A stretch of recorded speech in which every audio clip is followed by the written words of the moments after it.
Le bilan gaz 2019 en Provence-Alpes-Côte d'Azur est une consommation de gaz à la hausse de 15% à l'échelle régionale. Cette augmentation, elle est différenciée suivant que ce soit la grande industrie, qui elle est en hausse de 10%, la production d'électricité à partir de gaz, qui elle est en hausse de 44%, et une stabilisation des distributions publiques, qui est normalement la consommation tertiaire ou petite industrie. En même temps, ce bilan pour GRT Gaz, c'est un réseau de transport de gaz qui n'a jamais été autant sollicité, de fait de l'augmentation des consommations et aussi une hausse de 15% des importations de GNL, de gaz naturel liquide, dans les terminaux méthaniers de Fos-sur-Mer.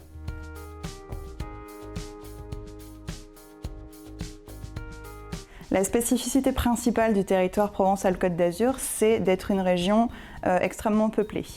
Ce qui amène beaucoup de créativité, beaucoup d'innovation, avec un gros tissu industriel et académique.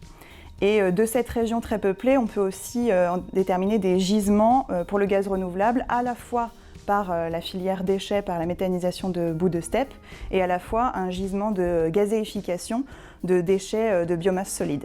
C'est dans ce contexte que s'épanouit la filière gaz dans cette région Provence-Alpes-Côte d'Azur.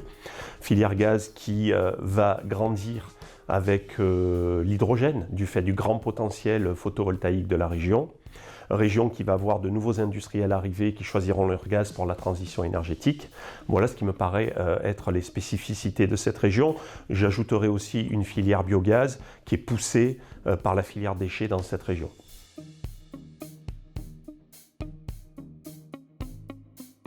La feuille de route 2020 pour GRT Gaz en Provence-Alpes-Côte d'Azur sera celle d'un réseau que nous allons adapter à pas cadencé à la transition énergétique pour recevoir de plus en plus de gaz renouvelables, dont le biométhane, dont l'hydrogène, dont le gaz fabriqué à partir de la gazéification des déchets.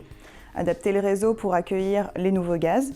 On parle là d'injection d'hydrogène, notamment à travers le projet Jupiter 1000, mais aussi l'adapter aux nouveaux usages, c'est-à-dire transformer le réseau afin de pouvoir mettre plusieurs stations d'avitaillement gaz, que ce soit pour les camions et le transport lourd logistique, pour le transport de voyageurs, mais à la fois en GNL pour les navires.